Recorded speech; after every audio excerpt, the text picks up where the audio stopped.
Hello mga ka-FH moms. So, magbigay lang ako ng komento or mga opinion dito sa post ni ma'am. Legit kaya po siya, wala po interview tapos gusto niya ASAP mag-start. Nalilito din po ako sa payment. Sa ganito pa lang, ito ba lang na parang hindi na siya legit.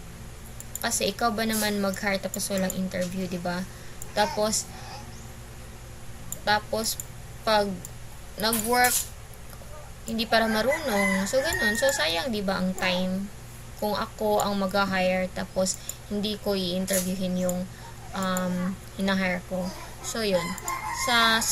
Then sa screenshot na to, would you be willing to work for me directly? So, ganyan. Mayroon dalawang reason kung bakit yung employer gusto mag-work outside Upwork. Kasi nga, yung first is, gusto nila mas makatipid.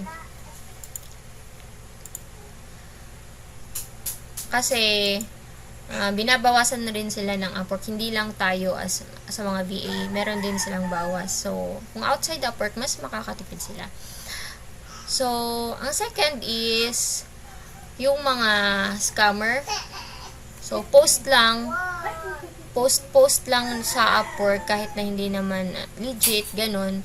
So, gusto nilang ipa-work outside Upwork para hindi mabahira ng negative feedback yung account nila. Kasi pag nabahira ng negative feedback, so of course, pag tiningdan sa mga nag-a-apply, hindi na mag-a-apply kasi meron ng mga negative feedback. So, ayun, hindi na sila makakabiktima. So, ayun lang. So, be careful. And then, yun. Feeling ko, hindi siya legit.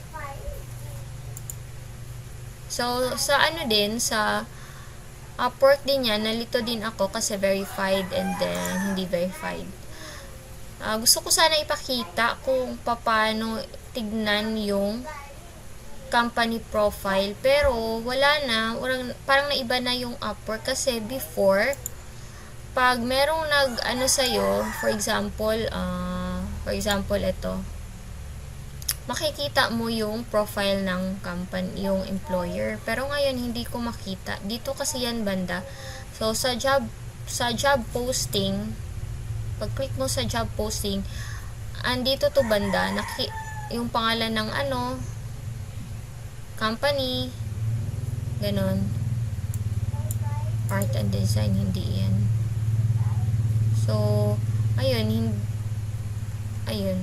Siguro Upwork, meron Upwork na for magbayad ka or what. Basta before, meron to. So, ito parang hindi to, So, hindi ko kasi makita kanina. So, yun lang. Kasi pag nakita mo yung profile ng employer sa Upwork, meron yang sa baba, meron siyang mga feedbacks from their old parang projects, ganun. So, yun, makikita mo din kung legit ba to, meron na bang ibang mga na-hire.